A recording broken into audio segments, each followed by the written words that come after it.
Thank you so much for joining us on this warm May evening. My name is Sarah Schoeneman, and I am the Director of Events and Development at Next City. For all of you who are new to Next City, we are a nonprofit organization with a mission to inspire change in cities through journalism and events. Please go to our website and learn more about our organization at nextcity.org, where you can sign up to subscribe to our newsletter for daily updates on news unfolding in cities around the world. This is our first event here at Relish, and I can't wait to try the delicious snacks during our reception. But before we get to that, we will start with our program, Finding Tomorrow's American Dream in East Mount Airy. This evening is a culmination of months of hard work by the Next City team, our partners at Reinvestment Fund, WURD Radio, and of course, the William Penn Foundation, who made it all possible through their generous grant support. I also want to thank the amazing people at Relish. Thank you so much for having us. And at the office of Councilwoman Cherelle Parker, as well as our panelists. Thank you. Now I will turn over the mic to our Next City Editor-in-Chief, Ariella Cohen, who will moderate this evening's panel. Thank you so much, Sarah. And so nice to see you all here tonight. Great to be here. I am also very, very excited to be here at Relish, so thank you. So as Sarah noted, tonight is the culmination of months of research and reporting on Philadelphia's changing neighborhoods, and in particular, the 19150 section of East Mount Airy, just a mile or so northwest of here. When we began this project a few months ago, I had just read a chapter from a new book called On the Edge, America's Middle Neighborhood. I had never heard the phrase middle neighborhoods before. Middle class, yes. Middle, no. As someone who's interested in learning more about what makes cities tick, I was intrigued. The book's editor, Paul Brophy, who happens to be a native of North Philadelphia, describes these places as walking the line between growth and decline. They're home to the people whose incomes fall in the middle of the spectrum. Neither rich nor poor. Median sales prices in these areas, you can all probably hear me better now, range from 50% below to 50% above the 215 median home price sales citywide. Today, 41% of all Philadelphians and 42% of homeowners citywide live in middle neighborhoods. They tend to be more racially integrated than other parts of the city and boast some of the highest voter turnout rates. In other words, they're the bedrock of the city and essential to our future. We set out to learn more about middle neighborhoods in Philadelphia because we knew the mortgage crisis hit middle-class neighborhoods particularly hard nationwide. We wanted to find out specifically how these neighborhoods were affected in Philadelphia and what we can do moving forward 10 years after the mortgage crisis hit. What we learned is, indeed, these places are where the city's future is being forged. And more ink may be spilled on wealthier and gentrifying areas just outside of Center City, but actually 3/4 of the city's population reversal is happening in middle neighborhoods. Neighborhoods like this, neighborhoods outside of Center City, Mount Airy, Tacony, Olney, Mayfair, Oxford Circle, right here in West Oak Lane. Between 2000 and 2015, middle neighborhoods as a whole gained residents at a rate of 5% compared to 2% citywide. So these are small numbers, but really, really important when we're looking at the city's long-term growth. But even with so much riding on the stability of these areas, a secure future is far from assured, particularly in middle neighborhoods where more than 2/3 of the population is African American. These areas have not experienced the growth of more diverse or white middle neighborhoods, and there are clear indications that these areas are more vulnerable to changing economic winds and market forces. These areas are poised for growth, but in part because of mistakes of the past, mistakes including centuries of racist institutional and racist systems and institutional policies that are more at risk of destabilization. We have a great panel here tonight to talk about what we can do as a community to, in the words of our panelist Diane Richardson, take 19150 and the city's other middle neighborhoods to the next level. So I'll leave it at that and introduce my esteemed panelist here. We'll start with the Councilwoman, District 9 Council, or 9th District Councilwoman Cherelle Parker. So honored to be here with you tonight. We have Omar Mitchell from Medina Community Development Corporation. Then we have Diane Richardson, a block captain here in the 19150 area. Sandy Smith, Next City contributor and the author of the article that we are basing our conversation here tonight off. And Emily Dowdall, the researcher from Reinvestment Fund, who we worked with on this project. So thanks again, and we are ready to get started with our conversation.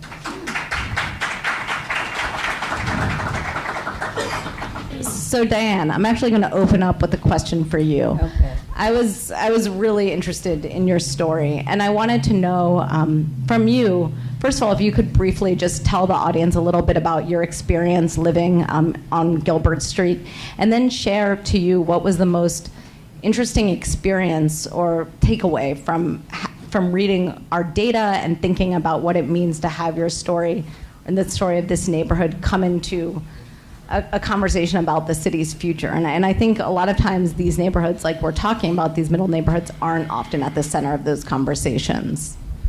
Okay, Diane Richardson.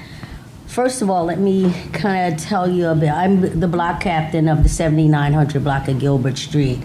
I have been the block captain for approximately 15 years. In being the block captain, we do various programming there. We have something, instead of a block party, we have something called Get to Know Your Neighbors Day. We also do baskets of Thanksgiving baskets and give gift cards away to our neighbors that may want to be a part of that. I've been block captain and been a functional block captain with Philadelphia More Beautiful, and also dealing with different community groups and councils within the area. In regards to the stats, while the stats were daunting to me, it was our purpose to use these stats to drive much needed policy that addresses the issues related to the numbers. It is our hope that the council leadership and our mayor will support our Councilwoman Parker's effort to implement programs and opportunities that will help us preserve our community better. There must be a prevention to prevent an intervention in this capacity. And that's what I've learned as far as those stats were concerned. And they were, all over the board. It was a very, very shocking number for me, because within my community, I believe my community is very stable. The neighbors that I've had, I've been living with them close to 40 years. And those same neighbors are on my block. So when it comes to any depletion in the neighborhood, we don't have that. We have those same neighbors there. And when we do see something, a house goes up for sale, we believe that that person is just moving out the neighborhood. We don't know about any foreclosures on those properties. Right. So that's where the stats was shocking to me. Yeah, and now I'm going to turn over to Emily Dowdall from Reinvestment Fund, who's going to give a closer picture of what some of those stats were, particularly on foreclosure and eviction, because I think for many people in the community, these came as a surprise, and from someone, who hears, for all of us, we hear all the time about the impact of foreclosures on communities, so we know this is an important thing. Sure. Hi, everybody. Thanks for having me here tonight. So foreclosures, we often see as sort of a leading indicator of instability, and there's something that is less visible because you don't know if a house is up for sale because they chose to put it up or not, and the family might not want to advertise that. So we found that although there were so many signs of strength in middle neighborhoods overall and in East Mount Airy in particular, we did see that foreclosure filings were 47% when you look at them as a share of sales. So that's 47% compared to 29% for all middle neighborhoods, compared to 35% for black middle neighborhoods, and compared to just 22% citywide. So you see that they're really having an effect on the housing market overall. Mm-hmm. And that can, of course, relate to things like vacancy. So right now the neighborhood still has a very low vacancy rate, but that's something that you want to think about addressing now so that you don't see things like vacancy go up going forward. Yeah. And that's a good point to turn over to Omar Mitchell from Medina CDC. So one really interesting and important gain in the neighborhood, attesting to its continued strength in the face of these challenges, is the creation of a new CDC, Medina CDC, which I'll leave Omar to talk about it and talk a little bit about the work that they're doing on Vernon Road and across the neighborhood. Okay, good evening, everybody. Omar Mitchell. Medina CDC started and we got our nonprofit in 2014. We're actually the Community Development Corporation. Yeah, a little closer to the mic. How's that? Okay, thank you. Medina CDC, we got our 501c3 in 2014. We're actually the Community Development Corporation arm of Masjid Allah, who has, for many of you may know, was on 7700th and Ogans for about 25 years, and we're now on the corner of Limecombe Pike and Washington Lane. We've been there this is our 4th year. So what we're charged with is community development corporations, we acquire property, and hopefully to renovate it, to create business and economic streams in the community, also educational and social programs, those educational, maybe formal educational programs where we're teaching a specific thing, or to educate our neighbors on situations like this, information like this, what's going on in our neighborhoods, where can you go for certain resources, who can you talk to if you have certain challenges, and to also partner with them to remedy some of these issues. Some of the active things that we've done is we're now teaming with Councilwoman Parker on the Vernon Road revitalization project. And what it is literally taking a strip of a commercial strip, which has been in the community for many, many years, and giving it a facelift. And doing this in the hopes of driving new customers to these businesses, and also making it a more viable place that the community wants to come, and other communities people want to come from other communities to come there and shop. And I don't know how many of you have been on the Vernon Road commercial corridor, but there's a pretty diverse selection of businesses there, and they add to the tax base and to the vibrancy of the community. There's also a nice little plaza right at the end that we're trying to do some development with, and that's the first actual community development project that Medina CDC is working on. We have done other things in the community. Some of you may have heard about the Race for Grace that we've done with Masjid Allah, and what that is a walk, run for certain causes. We've done it to raise funds for book bags and other initiatives that benefit the individuals in the community. I think our biggest challenge and the biggest thing we're trying to do is be an advocate for positive change in the community. And we realize that many voices and a leader for those many voices can get change done. And you can implement it. And we need to realize that our voices create votes. Our voices have dollars. We're not, and we're in a precarious position, because we're not at the lower spectrum of the financial chain. We're not at the upper spectrum at the financial chain. But what we are is the backbone of communities. All of you know that this country, in every city, town, thrives on its middle class. That's the strong tax base. Now, and we need to realize that as middle class, we have strength. And if you don't believe we have strength, unite and stop buying the product of somebody who you feel is doing you unjustly. We've seen it happen to some of the largest corporations. You impact their wallets, change comes about. And so a lot of this is just financial literacy, action, and we're here to join with you in making sure that we get the just treatment that all human beings deserve. Wonderful. Thank you. And speaking of action, Councilwoman Parker, you've been able to get this issue of middle neighborhoods, these middle-class neighborhoods that haven't been on the forefront of City Council. You got it on the agenda, so there's going to be a public hearing on June 20th. And I wanted to know kind of what your goal from the hearing is and sort of what kind of actions you think can be taken from a policy level. First, let me start by welcoming each and every one of you to the heart of the 9th Councilmatic District. You're also in the 203rd Legislative District that's represented by Isabella Fitzgerald, and Congressman Dwight Evans represents the 2nd District. So I'm happy that each and every one of you are here. I am pleased because last year in the fall, the New York Times wrote a story about my district. And in the story, they didn't call us a middle neighborhood, but they referred to us as a community on the tipping point. Now, that was last year. And on the tipping point meant right there between an area that could grow and prosper and one that could decline. Immediately after that, Congressman Evans held a forum at Temple University, and I got a chance to meet this rock star named Paul Brophy, who happens to live and grew up in the 9th Councilmatic District.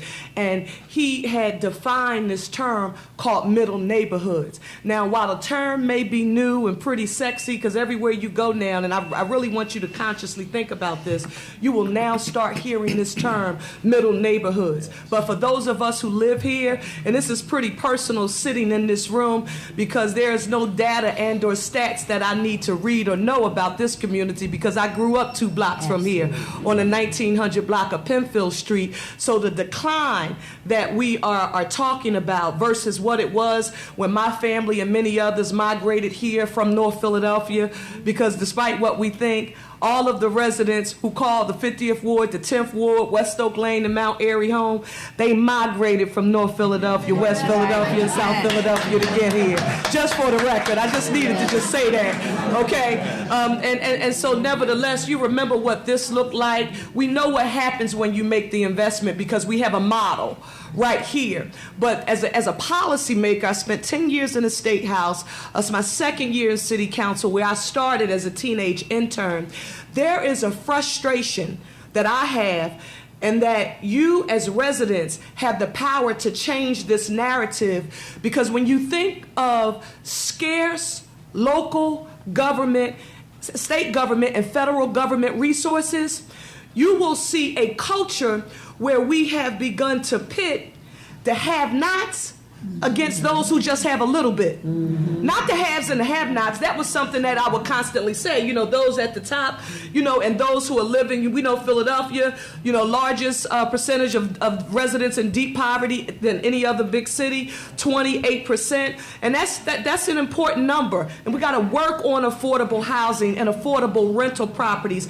But for a district like mine in the 9th, that 19150. Now listen, it was Mount Airy when we bought there. Yes. Right? But we done had a shooting or two, and so now they call us Cedarbrook. No. I'm not making this up. I want you to read about it in a newspaper or listen. When you bought in the 60s and the 70s, it was called Cedarbrook 19150. When you look at how it is defined now, it is called Cedarbrook. That's a battle for another day with the city's planning commission, but it's one we're going to wage. You want me to tell you why? Because it impacts the quality of life in the community. Absolutely. And the value of how your property is marketed. Absolutely. Yes, that is absolutely right. Absolutely. And as we were editing this story, and as it's come out, I've gotten numerous questions about why we didn't call it Cedarbrook.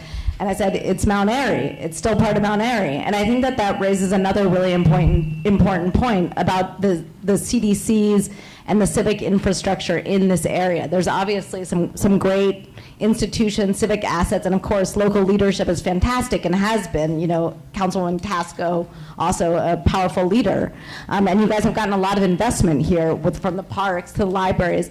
But what is there talk about kind of getting that next level of funding? You know, in Mount Airy, in West Mount Airy, they got a large grant, $500 million, I think, for the Lovett Lane Library. What about Wadsworth Library? So, you know, how can we get that kind of investment? So just for the record, it wasn't 500 million, it was 500,000, and I was happy to be a part of securing it in Harrisburg. We received it though. Right. And so if it's overall parks and libraries, but if it was $500 million in one library, we should be able to do some stuff in that library, right? But nevertheless, Ariella, you raise a very valuable point, and that is what I mean when I talk about the distribution of scarce resources. Right now, many programs, many of the people who live in 5038, other middle neighborhoods in the city, they're not eligible for many of the programs offered. And listen, it's not because they're rich. They're not rich. They usually make a nickel over the income guidelines to become eligible for the programs. Now, so you asked me earlier about what can government do? So one, I'm proud that City Council has already, in the City of Philadelphia, has taken steps to address this issue. We increased the realty transfer tax last year by 0.1%. That was to issue $100 million worth of bonds. That $100 million was to be spent, $60 million for the backlog. And I want to tell you about how long that wait was. The backlog for the BSRP program. That's the Basic Systems Home Repair Program. Residents who qualified would be eligible to get a roof fix, a heater in the house, much needed infrastructure. The challenge is when you drive through our housing stock, it is quality, it is still sound, but it is aging. And over half of Philadelphia's housing stock was built before 1945, so we have an aging infrastructure. So Ariella, how can the people here tell when they see decline? You knew that a house was stable, the block was tree lined, people cut their grasses, they painted the windows. If steps needed to be repaired, they would repair them. You know now because you see the bricks crumbling because they haven't been able to afford the pointing of the bricks, the steps crumbling, the driveways need to be repaved, retaining walls that were once in existence are crumbling. Is it that the people who live here no longer care? I would dare say to you that is not the case. Do we have some new neighbors where we really got to communicate what Diane described, and I was real proud listening to her talk about everything that block does? Do we have some education to do? Of course we have some education but I would dare say to you, it is because the people who live there, they worked, Ariella. And so when you moved up here, you were moving on up like the Jeffersons. And they took care of these properties. Absolutely. The challenge now is that those people are retired, many of them. So they only have a fraction of their income available. So the disposable income that they use to fix up their house over the years, they don't have it. Now, I want you to think about the infrastructure, and I'm going to stop on this because I can go all day on this. I feel so passionately about this. When we think about the new construction we see in other neighborhoods, and this is where I want you in this audience to be proud. I am proud of Philadelphia growing its pie. I want to see all these new sexy growing areas come. I see them, and you've been at my town meetings. You've heard me mention these areas. You see it in University City, Northern Liberties, a whole bunch of wonderful communities that are growing, and you see new construction. And we need to grow the pie. We need the tax dollars. But I want you to know in this area, the quality of your housing stock, the stone and the brick and what it's made for, you couldn't afford to build it today if you wanted to. Absolutely. So you made a good investment. The problem is now, if we want to preserve the quality, the high civic participation, you worked all your life, now it's almost like you're being penalized because you worked and you make just a nickel more. And that's just it for me right now. And I'm going to stop so somebody else can answer some questions. Okay, yeah. Wow, to all of that. So I'm going to turn it over to Sandy now. Sandy did an amazing job reporting this story. And I think there was some interesting stuff that you came up with as we were going through it, one of which was the different definitions of the neighborhood. And I was wondering if you could just talk a little bit about your experience, how people referred to the neighborhood, how people reacted to the story. Well, yeah, one of the things pardon me, my day job is home and real estate editor at Philadelphia Magazine. And one of the things I've learned now from years in, both writing about real estate and being in the industry, I used to blog for a local broker, is that people do pay attention. A name can mean a lot when it comes to the value of a home. Something I noted, for instance, if you go on the Philly Mag website, you'll find yesterday's first time home is in the 900 block of East Durand Street up here in East Mount Airy. And when I went I specifically was looking for a home in this neighborhood because I knew there were good ones that would be ideal for a first time or starting home buyer. And I noticed that every real estate agent that had these listings listed the homes as in Mount Airy. But a lot of people who live in zip code 19119 would say, no, that's not Mount Airy. This was they'll cite arguments from history or arguments from the civic organizations, like Mount Airy USA, the CDC there doesn't cross Stanton Avenue, things like that. So, people pay attention to neighborhood names. And one of the things that I think was the reason that the agents and the neighbors, that we all guard the reputation of this place of Mount Airy, is Mount Airy's reputation. I knew about it before I even moved here. I'm not a native. And I had read books about how that was the place where real estate agents and residents drew a line in the sand. They said we'd say no to fear-mongering, we'd say no to blockbusting, we'd say no to helping along white flight. And a good chunk of Mount Airy, that happened. Why it didn't happen in 19150 is a story I have yet to uncover. But what happened here was just as good. We created an African-American middle-class paradise. And right now, the people like Diane here are trying to make sure it remains one. Newcomers, any race, any culture, will help. So will stronger business districts, which is why what Omar is doing is so important.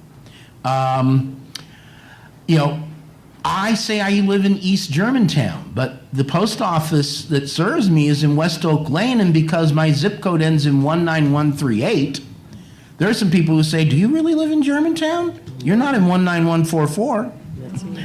So these little fine distinctions really do matter, and people pay attention to them. If your house weren't in Mount Airy, it would be worth less. And it's a sad fact. But the people who were wondering why I was insisting on, calling it Mount Airy once I learned about it, if you explain it to them, they understand. Just review. Well, Yes? So Diane, I want to ask you, you've done so much work and continue to do so much work to keep your neighborhood amazing. What is your ask of the city and of the people and of government to support you and your neighbors? So, as I said, we have to continue to pull together as a community to preserve what we have and identify the feasibility plan to help our neighborhoods grow. We are not waiting until these trends set completely in. This is our home. We are taking action now and must continue to take action. We want to see our community burst, not boom. And that's where those feasibility studies are very, again, daunting to me. I'm looking forward to working with, now that I'm a committee person in the 50th division, 50th Ward, 15th Division, I have several blocks now that I am in commune with. And I want to reach out of my block and into the other blocks to be able to formulate a more better collaboration. I am so happy to be a part in this actual ward with Councilwoman Parker. And I know that the programs that she's implementing and fighting for us in City Council will take us to that next level. And that's what I plan to be a great part of moving forward.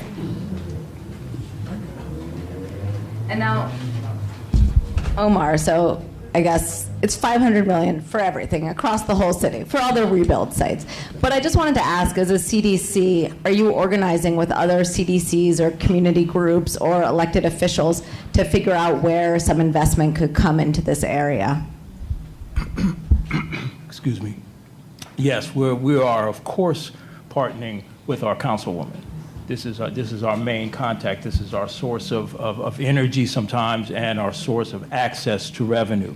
We do look to partner with any like-minded civic organizations, religious organizations, individuals, corporations, anybody who's looking to come in and help us maintain what we have and then even increase the values of what we have.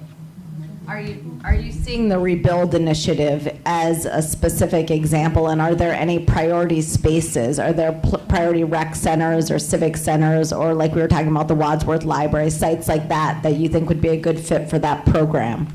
I know that the Vernon Road project, which I discussed a little bit earlier, is an ideal example of something off the main avenue, so to speak, but has a tremendous impact on the neighborhood.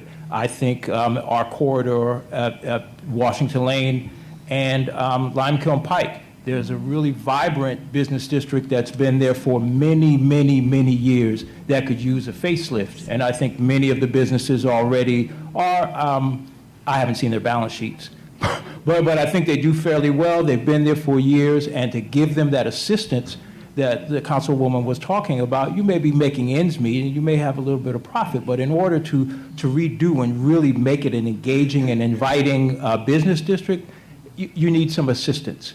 Mm-hmm. And so that is one. We also have, I've heard talk of Fifth Street. So there are some areas that could use this help. And these are just one we're working on, two which we'll hopefully get an opportunity to work with. And I know there are many within this district and citywide. And I would be remiss if I didn't say that while we are concentrating on this district, because this is home, Right, yes. Right. we're looking to engage with anybody that we can possibly add value to across the city. We're Philadelphians, and while this is my neighborhood, we actively look to engage and assist anybody in our city. Yep.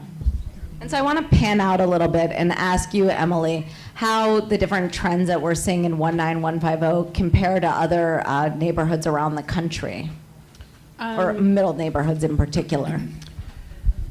We see a lot of the same trends around middle neighborhoods. You know, our research for this project did focus specifically on Philadelphia.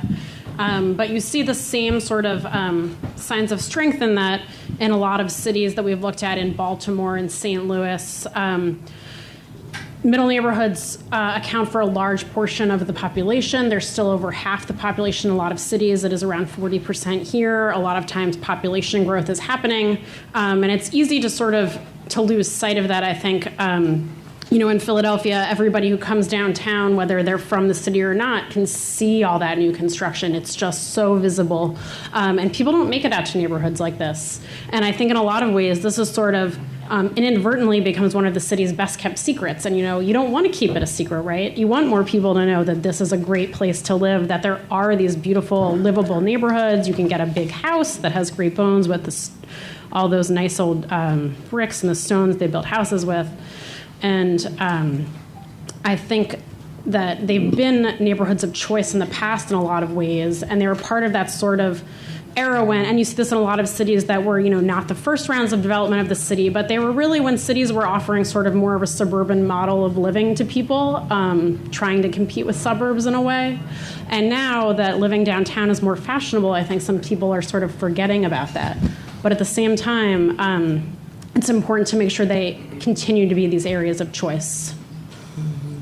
Ariella, let me just note for the record that you heard Ariella mention the $500 million, and she mentioned the term rebuild. And rebuild is the initiative that was introduced by Mayor Kenney, and that we continue to negotiate and talk about with members of City Council under the leadership of our President, Darrell Clark. It is proposed to benefit parks, rec centers, and libraries throughout the city of Philadelphia, and to be funded via the beverage tax that was passed. And we all know that the beverage tax is currently being challenged in the courts. And so pending the outcome of that legal battle, we will see where the fate of Rebuild lies. However, we are all, and we will have a hearing, I believe it's next Monday or either Tuesday, on the issue in City Council. But the parks, libraries, and rec centers across the city of Philadelphia have been on the minds of my colleagues in City Council in every district. And I was just happy to hear you say that although we here right now on Ogons Avenue talking about the subject of Sandy's story, which was 5038, this region, Councilman Curtis Jones, who represents Winfield and Overbrook Farms, he just announced today that he was doing a tour with Governor Wolf, who was just in town. And that is considered to be a middle neighborhood. So, and when you open, you talked about Tacony, Longcrest, Lawndale, Burholme, those areas. Those areas are considered middle neighborhoods too. In addition to that, I want you to note that middle neighborhoods are not primarily African American neighborhoods. If you looked at the 9th Councilmatic District that I represent, the same challenges that we are going through right here in 50 and 38, we are going through in Longcrest and Lawndale and Burholme now. And all of these communities, are diverse. So although one is primarily a more diverse and majority white community, the housing structures are basically the same. The aging infrastructure is basically the same. The demographics of the age and the retirees, it is basically the same. So these neighborhoods are across the city of Philadelphia. They have a high level of civic engagement, and we just have to unify in requiring that there is a strategy regarding investment in these communities that is not income-based driven. So you heard me mention $60 million for the backlog of BSRP, which is important, but $40 million of that money is to be dedicated to a revolving loan fund and to leverage other dollars from the banking industry so that we can offer low-interest loans in middle neighborhoods to people who may have less than perfect credit. They want to fix up their homes, but they just don't have the disposable income to do it, and they may not have good credit so that they can't walk into a prime bank and get the loan to make the repairs. So if we can find a way to establish that now and people can make their own investments in their communities, that is what we want to do. And I do want to state for the record, you heard me mention University City, you heard me mention Northern Liberties. If my colleague Councilman Johnson was here, he would talk about the growth that's happening in Point Breeze. We have these growing regions across the city of Philadelphia, and adding growth and income and revenue to the city's tax base, believe me, it is a very good thing. We need that we need to grow the pie. But the issue for me is that these middle neighborhoods, wherever you go, they have been the heart of the city's tax base long before. I'm talking about the real estate tax base. This budget that was just proposed, 45% of this budget, the revenue generated, comes from the wage tax, but 18.5% of it, and that's a $4.34 billion spend I'm referencing, that comes from real estate taxes. And when you hear people, and this is important too, and you read about people who are delinquent in their property taxes, let me tell you about the 9th Councilmatic District, and if you go to the middle neighborhoods, it's basically the same. We have the third most frequent payers of their real estate taxes in the city. So what does that mean? No, what does that mean? That means that people pay their taxes not because they're rich.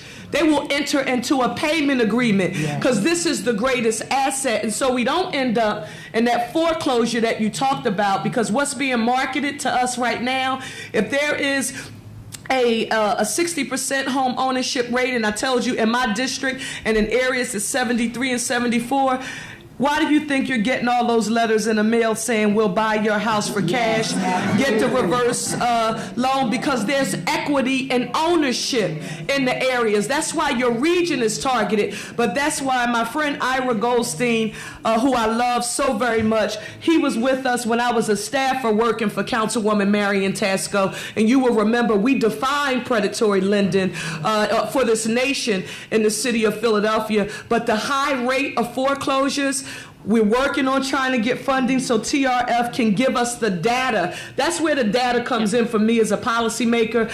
I need your data. I need your stats, because that helps to drive the policy discussion and strengthen the argument about why we need to make investments in these communities. And policymakers can't do it alone. You as the residents, the homeowners who live there, have to say, what about investing in my neighborhood? You can't get elected to public office. And I'm talking again, think about middle neighborhoods, not just here, anywhere in the city of Philadelphia. If we go to Curtis Jones's district, this area, Bobby Heenan's district, Brian O'Neill, you can't run for citywide office and not go through these neighborhoods to knock on some doors, because they have a high civic engagement and a high voter turnout. I'm just saying we have to advocate for a return on our investment. Yes.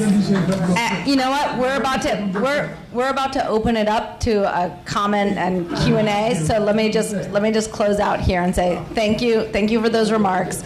And you can find much more data, including some really interesting data on mortgage approval and denial rates in middle neighborhoods and those rates of immigration in middle neighborhoods. As I said in the beginning, and as the Councilwoman noted, middle neighborhoods are absorbing and reversing the city's population growth at a higher rate than other parts of the city. So we all agree these are key areas, and we want to all thrive together. So thank you so much for joining us here tonight. And now we're going to move into the next section of this conversation, which is a little bit more interactive. So my esteemed colleague here, Solomon Jones from WURD, is going to come over as moderator, and he's going to facilitate more of a kind of a talk-back conversation. So everyone was given note cards and pens at the beginning. I hope you wrote down questions or comments.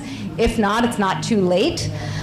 You can still have a chance for you can still have a chance to ask your question, and we'll come around and take those cards and call you up. And those questions can be addressed to the council, or it can be a short comment after about your experience or your insight. Thanks so much. Good evening, everybody. Welcome to East Mount Airy. All right, Solomon. Go ahead, Solomon. Welcome to my neighborhood, where I grew up and where I still live. I grew up on 73rd Avenue and 19th Street, for those who don't know. That's right. And now I live on Forest Avenue, where I have some wonderful neighbors, and where my wife is the block captain and the boss. So I'll start by saying this. Words matter, and that's why I said welcome to East Mount Airy. Words matter. And gentrifiers tend to change the names of neighborhoods in order to change the value of the neighborhood, right? North Philly is now Francisville. Absolutely. And Northern Liberties. And Brewerytown. Yes. That was North Philly when I grew up. When I lived on 25th and Oxford, that was North Philly, right?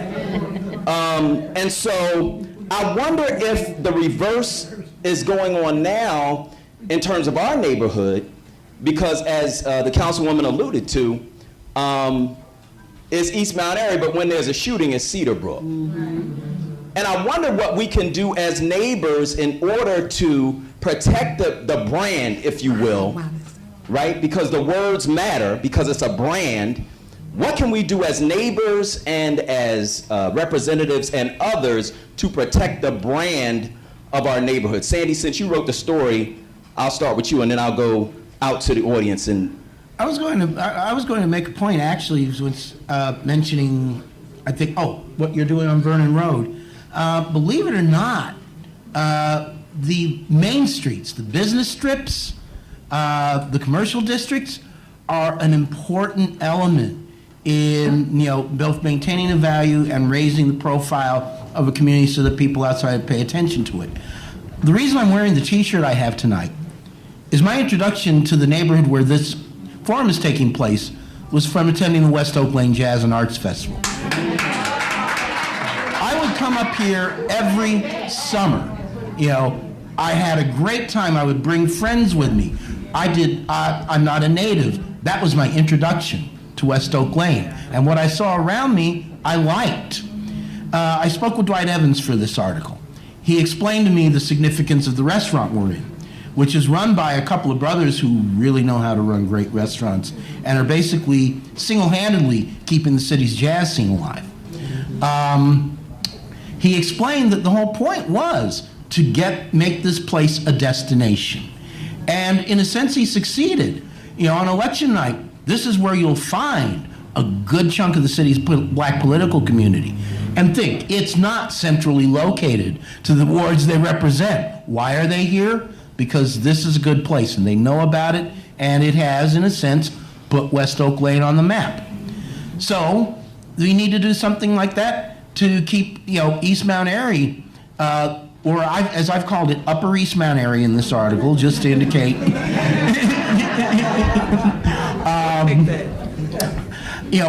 High in the consciousness by putting in things, what can we do with Wadsworth Avenue? That's Upper East Mount Airy's Main Street. Can we get restaurants of the caliber of this place? There's certainly space for them.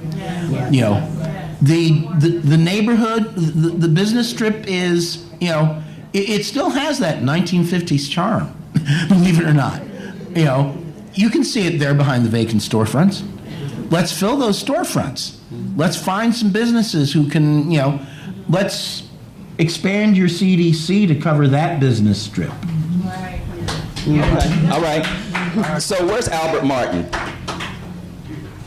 Where's Albert Martin? Mr. Martin had a question. I don't know do we have somebody with a microphone who can get to Mr. Martin? Mr. Martin had a question. That's one of your people, Diane. You brought your people from the 7900 block of Gilbert Street, didn't you? All right. That's one of Diane's people. And Mr. Martin had a question regarding Cedarbrook. Go ahead, Mr. Martin. Yeah, I did a little research to myself because I was kind of baffled.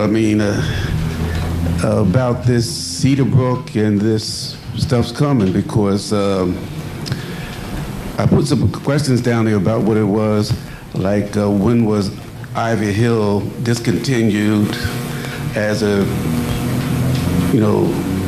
county like, and then when did Cedarbrook Plaza done? That was in 1960, I think. And I said it to say that at those days, I'm 80 years old. So that means, that means, and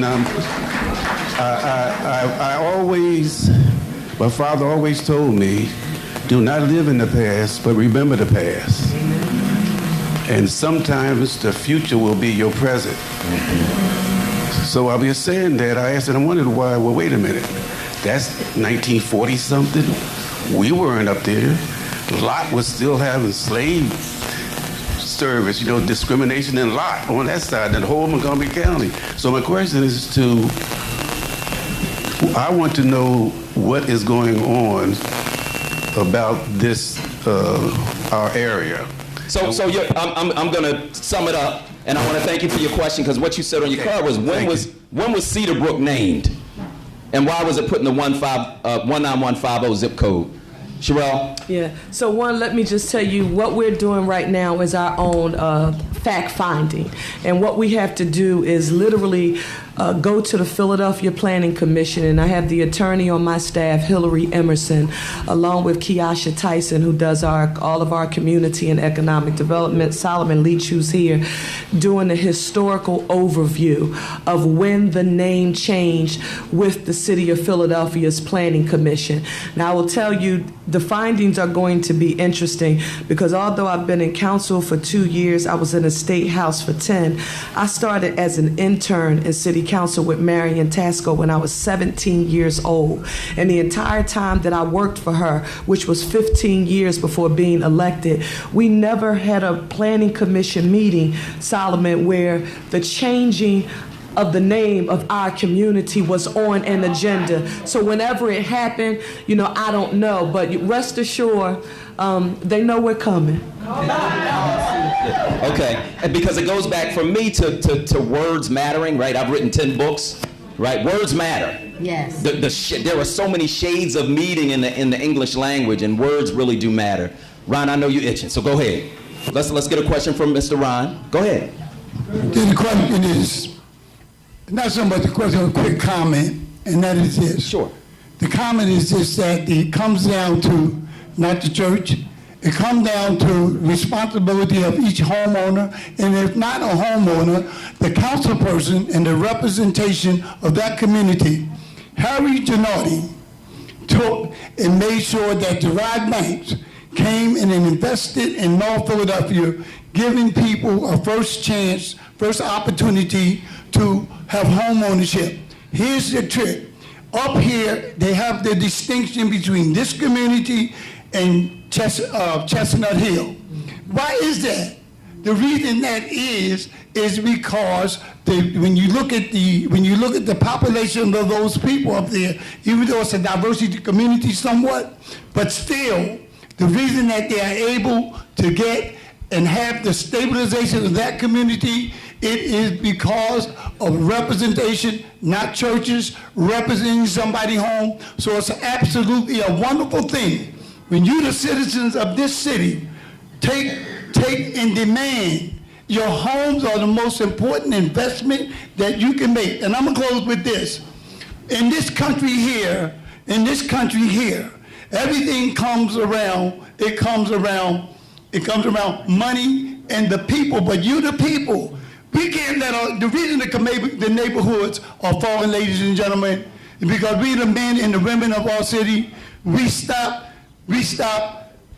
demanding from the citizen. We have to monitor our communities. It's no kind of way that people goes in other. Why is it that you don't hear the type of crime here and up that you hear in Chestnut Hill? So my whole point is this, ladies and gentlemen. You the people, Cherelle said it better. Cherelle said in city council, she said this, I have an obligation, my constituency, they are number one. Other words, they make Cherelle do what she's doing. All right, thank you, Ron. We appreciate your comment. So here's a question from the audience, and this comes from somebody who doesn't live in this community, they live in Winfield, but they said, how do we help this demographic stay income secure when the trend of traditional employers is to decrease workforce and pay? I think that's a good question because this is a community of working people, Yes, sir. right? We're not living off our investments. We go to work every day. So I will ask that question to Mr. Mitchell. Go ahead, Omar. Okay. How do we maintain our economic strength Right.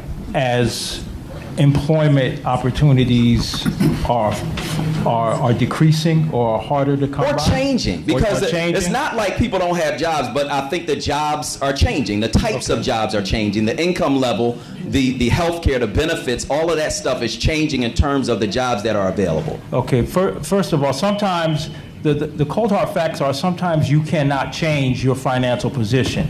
You may be, whatever your skills are, your job may demand the medium salary for that job is $70,000, just for conversation's sake.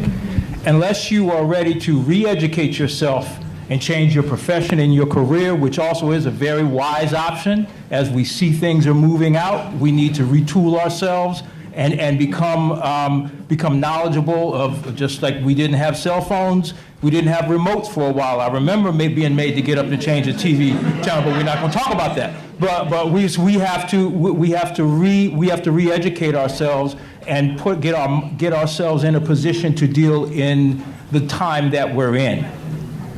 We also need to understand that financial literacy is critical. If you are retiring, or even if you're not retiring, if you're making $50,000, $60,000 a year, We're not going to talk about family size and all that. We'll just deal with the numbers. If you're making $50,000 a year and you spend $60,000 a year, you're 10% in the deficit. You're 10% behind every year. After 5 years, you have $50,000 worth of debt.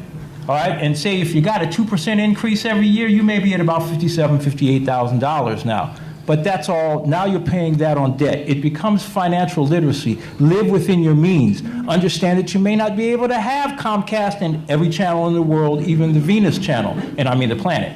And while I'm trying to use, I'm not really that funny, while I'm trying to use, and obviously you're not laughing, while I'm trying to use a little bit of levity, financial literacy is really critical. And understanding to live within your means, do simple things, do budgets, teach your children how to budget, because we have a history of, I don't know how to really manage my money, so I don't teach my children how to manage my money, and I don't place a priority on it.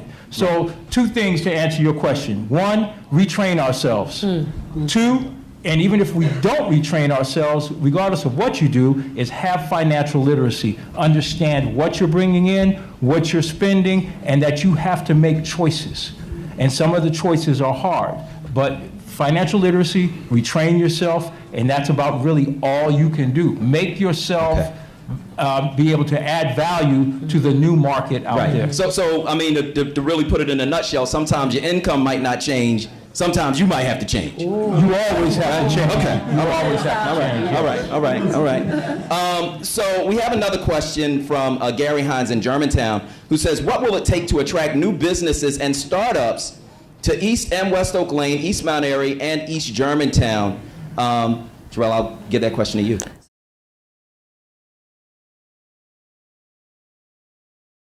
Also today regarding something called the project information form, so that when developers are attempting to come and build anything in your community, and I see Bill James, who came to testify in City Council about it, well, council agreed, hopefully it'll be to the mayor's desk to sign, but developers will have to communicate with you the benefits of what they're developing to the community.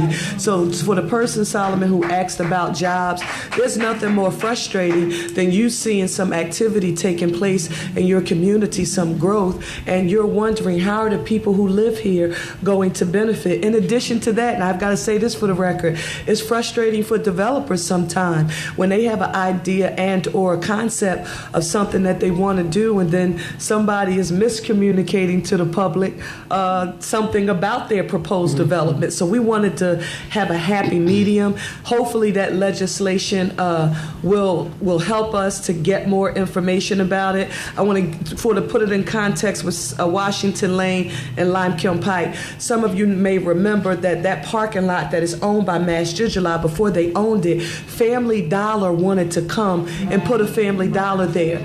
We had a community meeting, and I think we may have had about 200-300 people come to that meeting. And while we protested the use of that, Solomon, you've been referencing something that I'm going to steal and start using, the brand. We didn't want the brand of Family Dollar for that location. We wanted those jobs in our neighborhood. So for the managers, the clerks, the people who work there, and we said, so just not at this location because we have something else in mind, but what about here? And they're on Cheltenham Avenue right now. You may remember something, the old Erlin Theater. Yes. Yeah, I remember the Erlin. Oh, Solomon, why you say karate movies. We used to go there to see karate movies. Oh yeah, so they went there. So from the job question, that was the earlier question, along with bringing the new startups, we have to encourage it. So your leadership, the elected officials, we met with Cheltenham Mall, and some people say, Cherelle, I don't know who you all think you are going to sit down and meet with the people in Cheltenham Mall. You don't get one vote across the street. Because, when we cross the line, that's Montgomery County. And I said, I understand that 1,001%, and I've lived here all of my life, but it was Gimbel's that was there, and the people who live on the Philadelphia side, they have kept Cheltenham Mall along with Cedarbrook Mall alive. And so we've got to figure out how can we encourage retailers who don't consider us to be their traditional market to come, because they do a market analysis and they study, well, who's the constituency? For example, what would it be, Solomon? It's on Old York Road. So I like Trader Joe's. Right, and I want Trader Joe's in my neighborhood. I want a Trader Joe's. I want a corner bakery. I want one of those we work pipeline places. I want one of those. Somebody talked about sort of communal workspace. I want them here. The issue is finding our people with wealth who will agree to invest in our neighborhoods to do it. And again, a part of the government strategy has to be putting dollars in a pot that will help to market this region for non-traditional retailers. I don't mind our corner stores. I don't mind our corner stores. You talk about Wadsworth Avenue when there was a deli where you could get a good corned beef sandwich, good roast beef sandwich. My office for 10 years was the old fabric store. We had a bakery on Wadsworth. We had Lane's Bakery on Washington Lane. It was all of that. But when they left, who can afford the rents? Because these are middle neighborhoods, so don't think it's cheap. How much the rent is on Wadsworth Avenue? It will start at $1,700. And Ducky had a shoe store. Ducky Burt's had a shoe store on Wadsworth Avenue. So we got to figure out how to do that stuff. Okay. Emily, I want to ask you something regarding investing in neighborhoods, right? How do we draw not only public investment, because we've been talking a lot about public investment, but also foundation investment into neighborhoods, into our nonprofits, our CDCs, et cetera, as well as corporate investment and foundation investment. How do we leverage what we get from government or what we have ourselves in order to get that private investment? Sure, and you do have a lot to leverage here, right? You're not starting from nothing. So I think a lot of it is that storytelling that Councilwoman Parker's out there doing about the neighborhood, about the strengths, and telling foundations that, this neighborhood doesn't need major surgery. We're not asking for $500 million for this neighborhood, though that would be nice and you wouldn't say no. You're asking for, as we talk about in middle neighborhoods, the vitamins, the aspirin, the basic stuff, right? And so I think when you talk about these foundations that are now really interested in placemaking and things like that, and there's been a lot of discussion about, who is the creative placemaking for. So what is, I'm going to stop you for a minute because we in our neighborhood. What does placemaking mean? Because we don't. Right, exactly. What is that? I don't know if anybody really knows. That's why I'm asking. I don't know what they mean. What does that mean? So what it means is sort of it's giving a meaning to a space, right? Okay. We can't, we're all moving through space all day long, but it's making something unique. It's giving it a certain character. It's branding. It's branding. There's that word again. Yeah. There's that word again. So it's branding your neighborhood, right? That's so right. when we do that, does that draw investment? That can draw investment. I think it can. And I think once you start doing that in some places and you demonstrate that it can work in a neighborhood like Mount Airy, that it can work in West Oak Lane, then I think you can attract some of that foundation support for those kind of things. So I want to talk about some stuff from the block level because I live here again, and some things happened over the last couple of days that were disturbing, right? I'm not really accustomed to hearing gunshots, but last night I did. And it was right around Upsall Street, about a block from where I live yesterday. We've talked to some people, because, I talk to law enforcement. I do that. We do that in order to try to maintain the character of our neighborhood. And I learned that some of those same folks were involved in some other incidents in the neighborhood. There was another incident, I think, on the 7500 block of one of these streets, Rugby Street, a street close to us. And so how do you maintain the character of your neighborhood? Because again, most of the people who are involved in shootings across the city, not just in our neighborhood, but across the city, it's the same people over and over again. Doing the shooting and getting shot at, right? Nobody got shot, but they were shooting, right? Because they can't shoot, they miss. Right?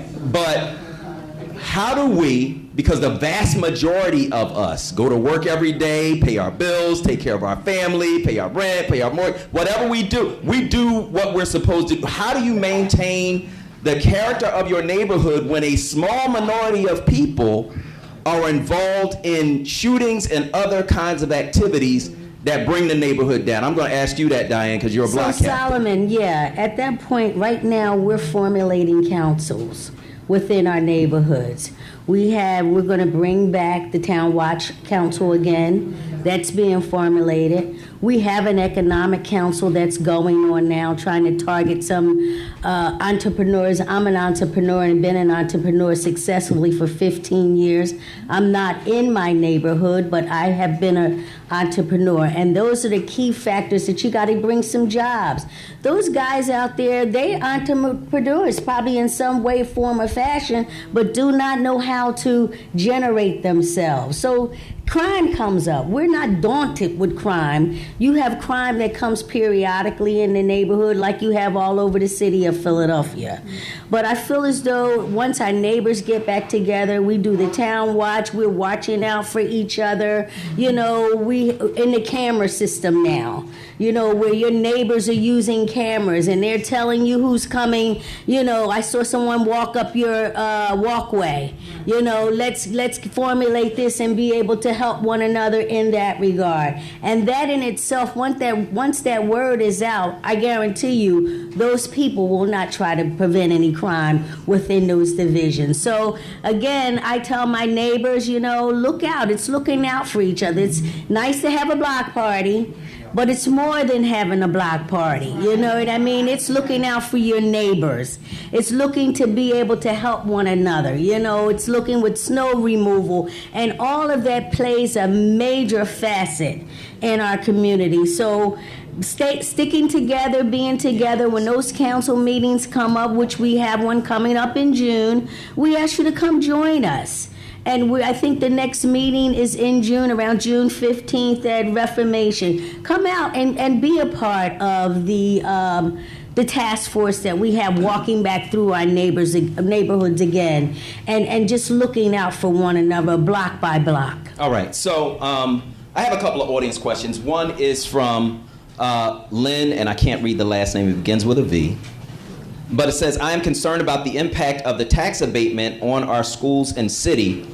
It feels like fewer of us are shouldering more of the tax burden. How can we balance the city's tax revenue more fairly and evenly? And I will add to that question this, that the property tax, which the tax abatement comes from, 55% of that is supposed to go to the schools. So this is absolutely a relevant question. So anybody who wants to take that question on the tax abatement.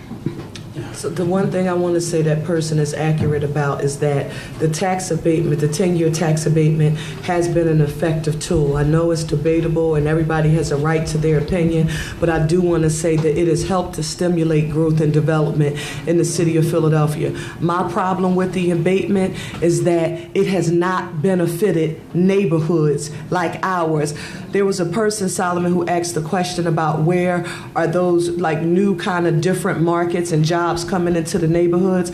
Council President Clark and I had a conversation, and Councilman Dom, and we were talking about what if, and I'm just saying what if, because I just want you to think about, nobody introduced anything, did anything, but I just want you to think about what if there was some kind of incentive established to get non-traditional businesses to come in neighborhoods like middle neighborhoods like ours that are not their traditional markets, that we could incentivize that was not a tool used in Center City. So we could, because if you talk to 17 members of council, you would get a different perspective regarding the 10-year tax abatement. I support the school district, have advocated for funding for it for a very long time, have a strong record of doing so, but I do support the 10-year tax abatement and believe that it has assisted in the growth of the city of Philadelphia. So how do we make up those taxes that we lose for the schools out of the tax abatement, since that property tax goes, 55% of it goes to schools? The hope for us is that when it comes time for the city of Philadelphia, which we have, we do it when we've increased our property taxes. We did it at the Commonwealth when the city council passed the cigarette tax.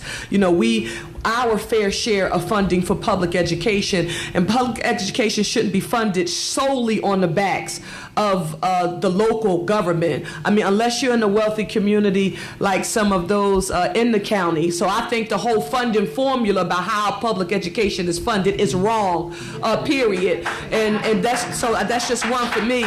And the state has gotten it wrong. And so although we've worked out the kinks and we have a formula, it was only Pennsylvania, Delaware, and North Carolina, 3 states in the United States, that didn't have a formula driving out dollars to fund public education. Now we got a formula, but guess what? Formula means absolutely nothing if you don't have dollars to drive it through. So that's my perspective, Sal. Okay, go ahead, Sandy. If I could add one word on why the tax abatement works, keeps in mind that it's only good for 10 years and it's only on the increased value of the improvements or the new construction. You still pay property taxes on the old value. So the city isn't losing revenue, it's deferring it. Those abatements expire in 10 years, and guess what happens then? Mm-hmm. They sell the property and make a profit. That's what happens. Come on, man.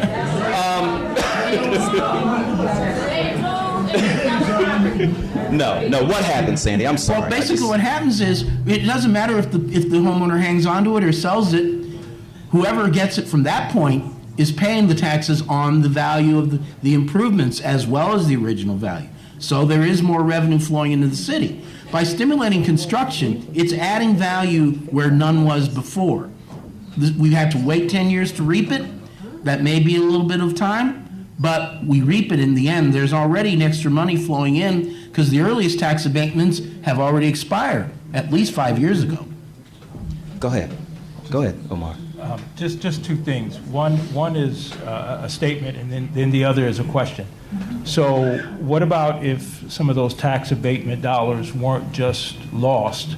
What about if we utilized some of those tax abatement dollars to actually improve the value of our current resources of houses? That way, as the years grow, you've not only you've used the tax abatement dollars to grow further tax dollars. The second question I have is, and it was just a point, really, and then the Councilwoman can probably address this better than anyone in the room, potentially. We know that if you get 1,000 people for $1,000, it's $1 million. Right, in deferred, not deferred taxes, but in taxes that have not been paid. If you bring one corporation just to pay their fair share of what the tax is, that's millions of dollars.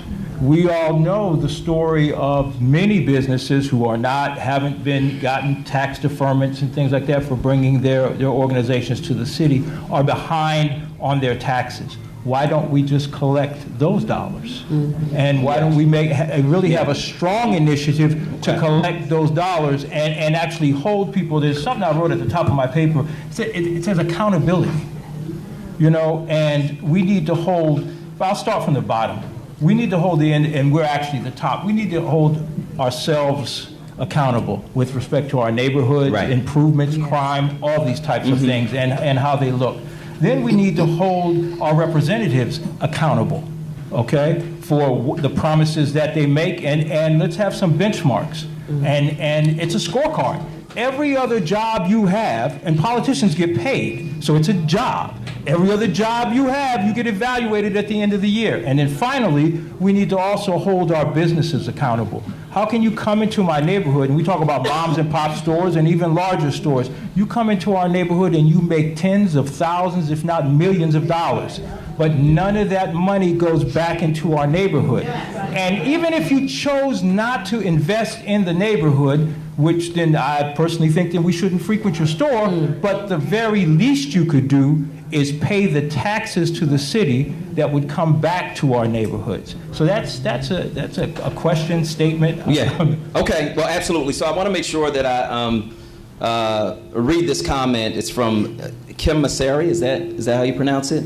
The Director of Development and Community Programs at Mount Airy USA says, proud to be partnering with Medina CDC and Councilwoman Parker on the Vernon Road project, would like to say that we are here to help and partner. That's One Mount Airy.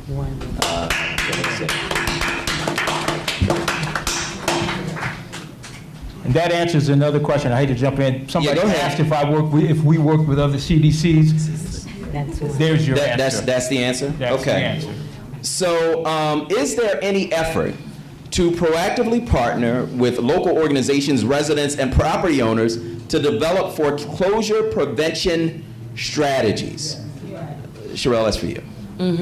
So one, Council President Darrell Clark introduced a bill in Council today, as a matter of fact, because one of the things we've learned is that even the city of Philadelphia has foreclosed on some properties, and not because they are simply delinquent sort of in a mortgage payment, but people have been going into foreclosure because they've been delinquent in paying taxes, right? So that is something that we definitely have to explore. The data that we hope will be generated, and for the TRF who is here today, the reinvestment fund, you know, I've been hammering that home. We need that reverse mortgage. We're working on it. That reverse mortgage data, and we need to study, and so we're advocating for that, because it's predatory lending. It's reverse mortgages specifically targeted to these areas because of, remember, I told you, and I don't have the numbers in front of me, but for those of you who came to my town meetings, you know we went through the demographic of each of our regions, and you know the high rate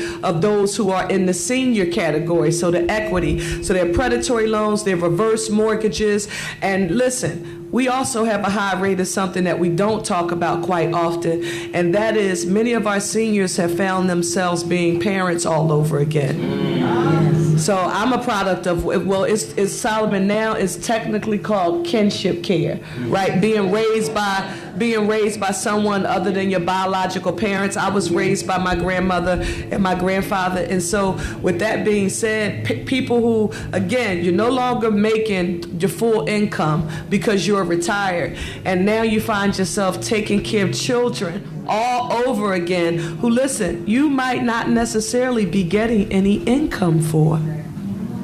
And so when you talk about a coordinated effort, we're working with the city administration, now the Kinney administration, our city council president, and listen, for all of my colleagues, all 17 of us have been concerned about this area, particularly those who live in areas where there are high rates of foreclosure, and for that, you know, there are neighborhoods where there are high rates of home ownership. So that the answer is yes, we're all working together as a legislative body to address it. Okay, so Solomon, what is the bill that Dowdall introduced today?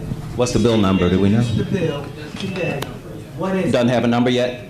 Okay. He introduced a bill today to address what I described, which is homeowners in the city of Philadelphia and the foreclosure crisis associated with taxes.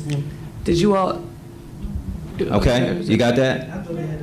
Okay. Oh, no, we don't. It was he just introduced it today. So it hasn't gone through the legislative process in order to have a bill number so that I could give you a bill number. But he introduced it today, and there was an article about it that I read. And if you remembered the bill number, you would be bad. Well, I ain't. It's somebody else's bill. I am not that bad. So we have two questions regarding young people. I'm just going to combine them.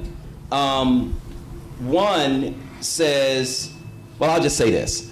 I am a millennial transplant living in Philadelphia for 7 years. I am one of the few young adults here. What can be done to get young adults engaged in addressing those issues as the clock is ticking? Ernest. That's your question, Ernest? Okay.